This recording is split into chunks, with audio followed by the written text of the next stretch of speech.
so fucking racist. If he made it like a waffle, a fried chicken and watermelon joke, it wouldn't even be in like the top 10. That the watermelon fried chicken trope for black people is actually significantly less racist than what Kamala said. Because black people have a reputation for liking fried chicken and watermelon because that's something that actually does come out of black culture. Black. Yeah! What? Bruh. Dude, he's so he is lit, dude. He is lit. He is going crazy, dude. What the Bro, it's like the clown meme when you watch the guy step by step putting on clown makeup, but instead of clown makeup, step by step, he's putting shoe polish on his face. Like he's just painting his lips. Like he is step by step, literally getting more and more like he's doing blackface. It's just every step of the way. Oh my God. Dude, bro, he said this hypothetical scenario that I made up in my mind where Donald Trump is like making jokes about black people loving fried chicken and watermelon is actually not even as racist as Kamala Harris saying white people tacos, which is a thing. It's the most racist. Actually, imagine if Donald Trump would say the N-word. Imagine with a hard R when referencing a black person. Okay, now imagine that. Now that wouldn't be racist. That wouldn't even be anywhere near as racist as Kamala Harris and what she just did, the crime that she committed. Actually, I just realized, imagine if he said that. I would like that, actually. I think that that's not racist at all. I really would like him to say that. Sir, please say the N-word with a hard R, please. Please, sir. Why won't you say it? You would really be proving a point. Oh, my God. To the fact that the watermelon fried chicken trope for black people is actually significantly less racist than what Kamala said. Because black people have a reputation for liking fried chicken and watermelon because that's something that actually does come out of black culture. Black comedians make jokes about that kind of stuff all the time. What the fuck? Bro. I think that that's not racist at all. I really would like him to say that. Sir, please say the Bro's arguing like a 12-year-old. You know how like 12-year-olds be like, what do you mean? Why is that racist? Don't you like watermelon? How is that racist? Oh my God. Oh, this is the worst, dude. It's so stupid. It's like not even a thing that Trump said, by the way. Remember, this is an argument that he started making. Like this was his own hypothetical. Oh, brilliant. This guy is awesome. He's just cooking for real. Wow.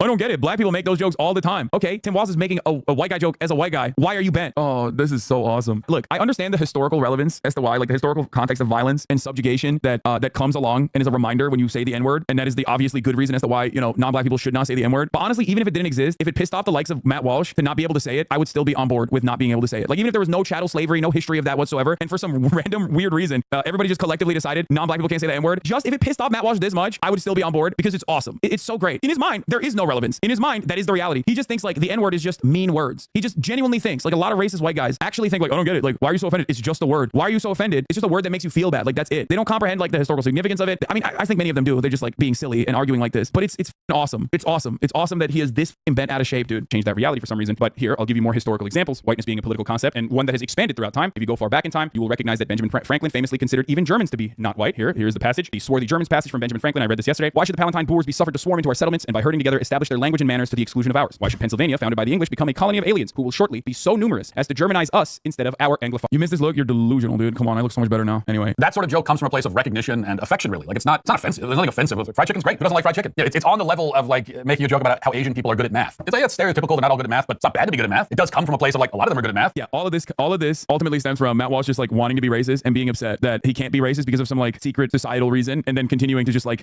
bring up stereotypes of every race. It's awesome. He's just like, oh, I'm just doing it in a hypothetical. I'm doing it as a hypothetical. I'm doing this as a hypothetical. This is the classic phenomenon, the Huckleberry Finn phenomenon. Okay, this is a classic white guy thing to do. White people love looking for like a theoretical scenario where they can just like talk about different like racial stereotypes, thinking that like nobody realizes what they're trying to do.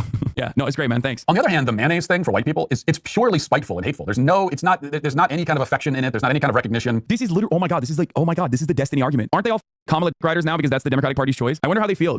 I wonder if they feel conflicted because like this is bar for bar the same argument. Oh, Kamala Harris is an anti-white racist, just like I am an anti-white racist, and I put some stink on it when I'm actually talking about white people and I'm actually being offensive to white people, like deliberately offensive to white people, which is more racist than being like regular racist as a white guy against like black people or Asian people. This is amazing. Like verbatim, bar for bar. It's not something that actually comes from white people or white culture. White people don't actually have any special affinity for mayonnaise. There's not any, like it doesn't come from, you talk to white people, like, you know what, I love mayonnaise. It doesn't happen. It's not a thing. The mayonnaise trope, it comes from like the most spiteful corners of black Twitter. Yeah, that's where you'll find those kinds of jokes. What? They'll refer to white people as the mayonnaise people, that kind of thing. I mean, it's okay. First of all, let's be real.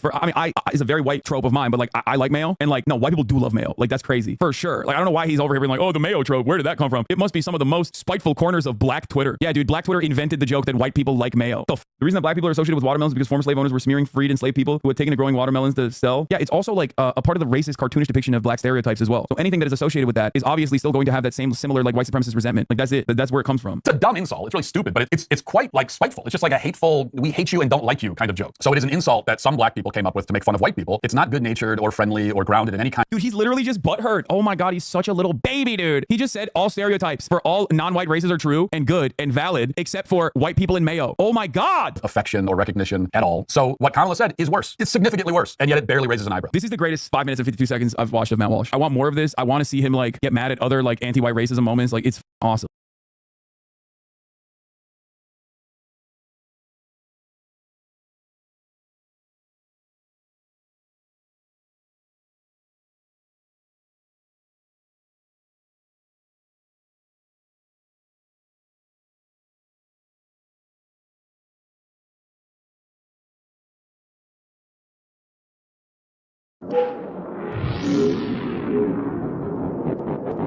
I mean, Harris is probably the most left-leaning Democratic candidate in a long time.